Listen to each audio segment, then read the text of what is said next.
Knowing and not doing is not knowing. What does that mean? Here's another one. Faith without works is dead. You got to do what you know. You know, what good is it if we're going to just yap about wisdom and then don't apply it, right? I know I've been yapping for a long time, and I'm going to keep yapping. At the same time, I can feel in myself the hypocrisy sometimes. I'm really good at talking this, but I don't always pull it off, and I don't like that feeling. I'm going to guess, unless, again, you're all looking at me like Allison or Dorothy at the end of Wizard of Oz, I'm going to guess you might have some of those feelings too sometimes. You know what the truth is, but it's hard to pull it off. Right, Scott? Absolutely. Okay, thank you very much. So I am going to talk a little less today. I'll do a little thing here, but then sit down quicker, and then please get ready to bring stuff up and process. What I'm going to do now is talk a little bit about some of the coolest teachings ever. If I had, I could go through all the different spiritual philosophies, and there's wisdom in all of them, but some of this Kabbalah stuff that I've gone into is so incredibly precise and teaches you exactly what's going on in the world, and it's just so brilliant and logical. Some concepts I came across recently that I want to share with you are just perfect, and it really helps you understand what's going on in this world. And you can link it to every other teaching as well, which we'll do a little bit of. But I'm going to start with the reading, because most of us have gone through some life adversity, yes? What's Buddha's first noble truth? You're going to suffer. Well, you're going to suffer, okay? We ultimately suffer for noble reasons, he says, and it's because we cling to the physical world. Because we have physical world expectations. We don't see the spiritual world, we see the physical world, right? And all the prophets are teaching this one way or another. But, you know, there's just some incredibly beautiful passages. This is 1 Peter chapter 5 in the Bible that tells you about pretty much where you're at in the process at times and what you could expect and what's coming and why it is you should keep trusting. Humble yourselves, therefore, under the mighty hand of God, so that at the proper time he may exalt you, casting all your anxieties on him because he cares for you. Be sober-minded, be watchful. Your adversary, the devil, who's that? That's the ego. Your adversary, the devil, prowls around like a roaring lion, seeking someone to devour. Right? And where's that happening? Inside your head. Resist him, firm in your faith, knowing that the same kinds of suffering are being experienced by your brotherhood throughout the world. Who else is going through this? Everybody. Right? Everybody. First noble truth, you're suffering. Everybody's going through it. You can break free from the suffering, Buddha teaches, by tapping into the true self to know who you really are. And then Buddha, upon his awakening, realized, we're all Buddha. That's because we're all one. We're all working on suffering together. And so don't feel alone by this. The ego will make you think your suffering is worse. Okay? It's all relative. We're all going through it one way or another. Okay? And we're doing it as a team. I love that line. Knowing, resist him, firm in your faith, knowing that the same kinds of sufferings are being experienced by your brotherhood throughout the world. And after you have suffered a little while, the God of all grace, who has called you to his eternal glory in Christ, will himself restore, confirm, strengthen, and establish you. Okay? So, first noble truth, life is suffering. 1 Peter saying, you will suffer. But after you've suffered for a little while, isn't that the great question? How long is that? Okay? Whatever it needs to be. See, this is where your patience gets tested and your endurance, okay? I don't know how long that's going to be, but I do know this. The more focused you are, the quicker it'll go. That's pretty clear. That's on the introduction of the Course in Miracles. You can only control the time it takes for this process by staying focused, right? But after a little while, you will be restored, confirmed, strengthened, and established, okay? Again, as a spiritual being. That's what's going on for all of us. Now, what I'm going to walk you through quickly in the Kabbalistic teachings is just the phases that everybody goes through, and then these two new concepts that I absolutely love, called Reshimo and Masach. I have no idea if I'm pronouncing that right. Reshimo and Masach. Everybody is going through 5 phases. In these 5 phases, again, we all go through them, but they're guaranteed to happen one way or another. And it's the 5th phase that we're all looking to get to. The first phase is the basic needs phase. What are the basic needs? Food, air, water. Shelter, the basics. People throughout the world need this stuff, right? And we're all going through that phase. And we all have to go through it, and it's fairly well established, very logical. Once you get some of the basic needs, you want a lot of those basic needs. This is called wealth. You want to get a lot of them, right? It's not just enough to have food for today. You want food for tomorrow too. Do you guys all have food in your refrigerators? Would you stock it today, then go shop again and, no, you stock it. We have this desire to have some wealth to back up the basic needs. If you don't have wealth and you're just working on your basic needs, that's one level. But then you got the wealth where you're working on getting more of that stuff. Once you get more of that stuff, there's another level, just power, because you want to protect those basic needs and your wealth. And this is also the level of fame and, could say authority and all that kind of stuff. Because, people that are in the basic need phase aren't worried about power, right? They still want to get their sandwiches for the day. But once you go through the phase of getting some wealth, now you have the opportunity to look for some power. You can go out and try to get elected president and stuff like that, right? Because you got a wealth of these basic needs. Each of these phases leads naturally into the other one. Once you got a lot of power, or you have enough in your life, you actually work on intelligence, which is physical world intelligence. You're trying to figure out what the heck is going on here in this world, right?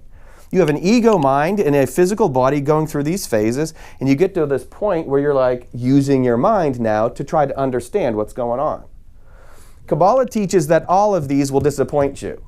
You're not going to find the answer in any of them, and yet you're going to go through all of them. You're not satisfied with just getting your basic needs. What comes next is a desire for more of that. And when you get that, you're not satisfied with that either. Now you have a desire to protect it and have some sort of power, ego power usually, in the physical world. And after a while, that doesn't satisfy. You're like, well, there has to be more to life than this. You're using your intelligence to try to understand what's going on in the world. Once you realize that's not enough, once you realize that the physical world is temporary, it's going to disappoint you, that's when they say this wonderful thing called Israel, which means what? Scott? Connection to God. Israel, connection to Elohim, which is in Hebrew what Israel means. That little point inside your heart gets activated and awakened. This is the moment where you become a spiritual person. Because you realize that all this other stuff didn't work. It's not satisfying. It's a natural process. And then you get into the spiritual realm, and now all of a sudden you're starting to get some real answers, okay? Now you're satisfied. It's a craving inside your heart. As Carl Jung says, all addiction is ultimately an intense craving for God. You will not be satisfied until you get to that spiritual level. Now you're working on an altogether different ballgame, okay? It's a totally different game. Adversity can get very difficult up here for a bunch of different reasons, as we just shared in the 1 Peter verse. Suffering happens here too, right? But you're in the process. There isn't a sixth stage. You're going to see this to the end. Now, once you get to the spiritual stage, things make more sense for a bunch of different reasons. Plus, you can recognize some of the things that are happening to you and know that they're happening, and you can embrace them as they're happening. You can anticipate them. And again, I'm just, these two words I just came across, I love them as concepts. And the way I understand them, this thing called Reshimo, the really bright guy online that I was learning from about this, describes it as spiritual DNA. I like to think of it like this. The DNA that's inside your body does what? It ends up creating your body, right? It's a blueprint. It lays out for you with that which is going to be the flesh, okay? This concept of Reshimo, what it ultimately is the physical path that you are walking spiritually. Stuff happens. It happens to you, by you, for your ultimate good. If you're going to trust God, it's not like it's trust Him a little bit.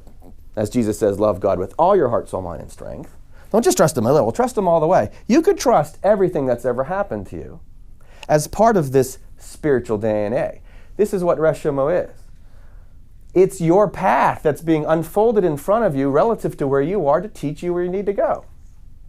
Trust it entirely. It's a beautiful concept. It works great, makes you feel much better about the crap you've endured, because we've all gone through it.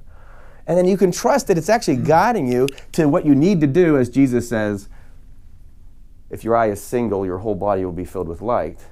Once you stay focused on the spiritual path, this vessel, which in Kabbalah they call the Kli, gets filled, right? That's the only way to satisfaction, to get your heart filled with the light. All the stuff that's happening into your life and tapping into you in your life is guiding you there. That's the Reshimo concept. And they describe it as markers. And you can tell. Can you come up with incidents in your life in which you know you needed to experience to teach you something? And if you learned from that experience, did you feel more light as a result? Boy, it's super easy to do it in your past. I know why that happened 10 years ago and what that taught me, right? The things that it made me do. And I ended up leaving my job as a sports writer to get in this type of work. I felt a little empty at the time. I feel a lot more filled now. Now I know why I had that craving, because it was pushing me in a different direction. Boy, that's easy to do back then, when I look back. At the time, it was hard, though.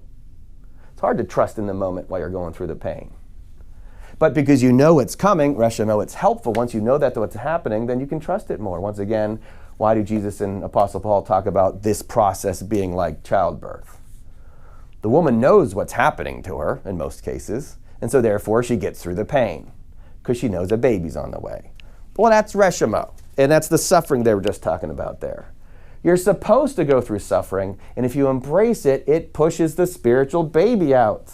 All of us are going through that, and now you could try to, in the moment, understand what's happening to you. It's easy to do with traffic jams, right? I mean, if you're a spiritual person, you notice a bunch of cars in front of you, you're not confused. You're like, that's a chance for patience, right? You can pinpoint that pretty quickly. And now that Tom Brady's in another championship game, it's another opportunity for me to practice gratitude for being a Steeler fan, if I may say that, and respect for that guy and what he's done. You know, silly little things like sports, but it's pretty easy to practice spiritually. And if your team loses, practicing hope for next year, you know, all that kind of stuff. It's pretty easy to see. It's harder whenever something bad happens to you, like somebody victimizes you, and you're going through the forgiveness lesson, right? Because in the moment, the suffering seems so intense. And yet you know what you need to do. And little did you know that that event might have happened to you to teach you something. Because again, either you believe in God or you don't. And if you believe in God and you understand that this creation knows exactly what it's doing, what's the proverb on, if all the laws of the Lord are perfect, it will restore your soul. Well, the laws are your life is unfolding exactly as it needs to. It couldn't possibly go any other way. Trust it in the moment, you'll affect the future. Don't trust it, resist it, you'll feel pain. Keep trusting, keep trusting, keep trusting. That's Reshimo. Now this thing called Masach. Maybe I'm pronouncing it right. In the teaching, we're all vessels for light. I just drew it like that. How else can you draw it? This concept is one that there's a screen here. You're supposed to put light into this vessel. This screen is basically a sensor, and this is how I understand it, and I like to use this as a concept. It is a tool for you. When you become a spiritual person, you can start to sense who's being spirit and who's not being spirit, right? Like a radar. Now, if you can sense ego energy or negative energy or toxic energy coming off of a person, what should you do? Walk away. All right, protect your heart above all else, guard away. Because you don't want poison going into your vessel. Now, as a PhD student in spirituality, if you can sense that poison coming at you, what do you need to do with it? Take on the sins of the world, okay? Now I can embrace the negative energy or the toxic energy, the darkness coming at me, and I can convert it, right? Because if you're connected to the source, you're filled with the light, I can embrace whatever it is you're throwing at me.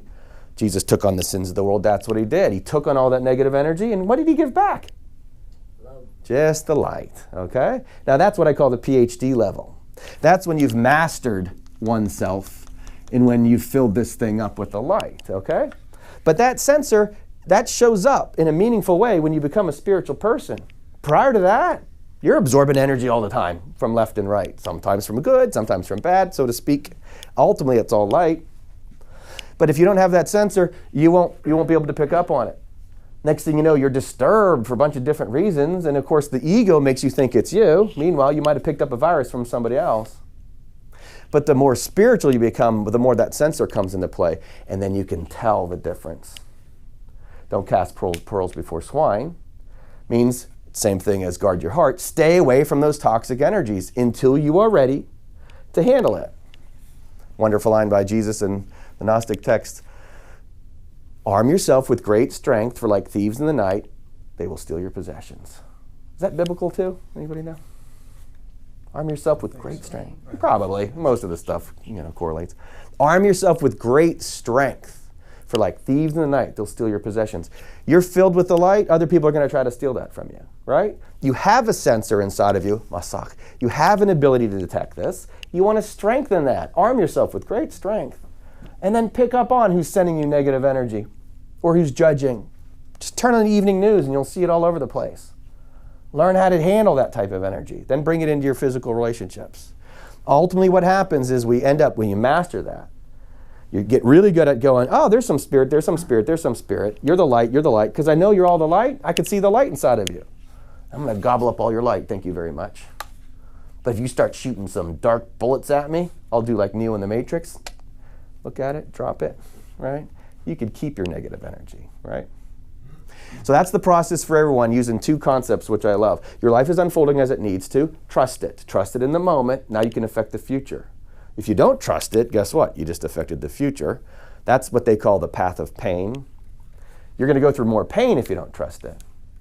When you do trust it, next thing you know, it changes course and you end up affecting the future. So do you have free will or not? You do. Some level of it. What's your free will? Making the choice between doing or yes or no. Yes, Matthew 5:37. You either see the spirit in the moment or you don't. You either trust in the moment or you don't. Once you trust in the moment, your future unfolds differently. In some cases, it might lead you to a cross and you might be crucified, right? In most cases, that's not how that goes. In most cases, you'll free yourself from all your energetic, emotional burdens. You'll know you're a child of God. You'll know you're an eternal soul. You know that you can't die. You'll recognize that 500 years from now, you'll be very much alive, just like everybody else that has passed on is very much alive. There's multiple realms in the universe. All of that comes from saying yes again and again and again. To say no and don't trust is to get the darkness inside of you, and that's to see the world physically, to make you think that this is the only place in the world, to make this little earth the only experience that you think you're going to have. You're focused on it, you're fixated on it, and now you're going to be consuming more darkness as a result. All you do is say yes or no, is to keep connected to the light. And then I'm going to connect to the light in you, you connect to the light in me, we're going to be much better off as a result. That's using this thing called Masach, using the screen in an intelligent way, in an active way. Everybody's got it, we've all got it, everybody's life is unfolding as it needs to, and activate this and you can sense it better as a result.